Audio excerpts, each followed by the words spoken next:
নমস্কাৰ, good morning, সুপ্ৰভাত।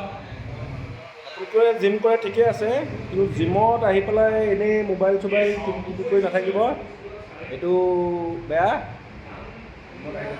জিমত আহিলে প্ৰেক্টিছত সদায় মন দিব, তেতিয়াহে আপোনালোকৰ শৰীৰটো বেলেগ হ'ব। কিন্তু আপুনি এবছৰেই আহিছে, কিন্তু জিম কিমান টাইম কৰিছে সেইটোৰ ওপৰত নিৰ্ভৰ কৰিব আপোনাৰ বডিটো। কিন্তু আপোনাৰ লগৰজনে কেতিয়াবা আগবাঢ়ি যাবগৈ, কিন্তু আপোনাৰ একো চেঞ্জেই নহ'ব বডিত। কিহৰ কাৰণে চেঞ্জ নহ'ব? কাৰণ আপুনি আহি পেলাই দুটা ৱৰ্কআউট কৰিয়ে আপুনি কথা পতাত লাগি গ'ল, মোবাইল টিপাত লাগি গ'ল, গাৰ্লফ্ৰেণ্ডৰ লগত কথা পতাত লাগি গ'ল।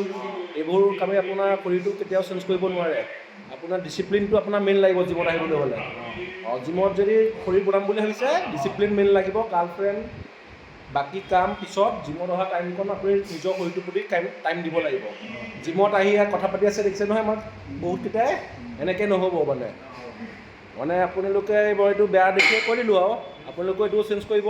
এইটো বেয়া দেখি জিমত আহিলে ধৰক আপুনি যিমান টাইম কৰে ভালকৈ কৰিব, মন দি কৰিব সদায়। তেতিয়াহে শৰীৰৰ গঠনটো ভাল হ'ব, আপোনাৰ মনটো ভাল হ'ব, শৰীৰটো ভাল হ'ব, আপুনি ফূৰ্তিত থাকিব, আপুনি দুখৰ মাজত ফূৰ্তিত থাকিব। আৰু আপুনি আহোঁতে এইটোৰ প্ৰতি আপুনি আসক্ত হৈ যাব, আপোনাৰ অইন বস্তুৰ প্ৰতি, বেয়া বস্তুৰ প্ৰতি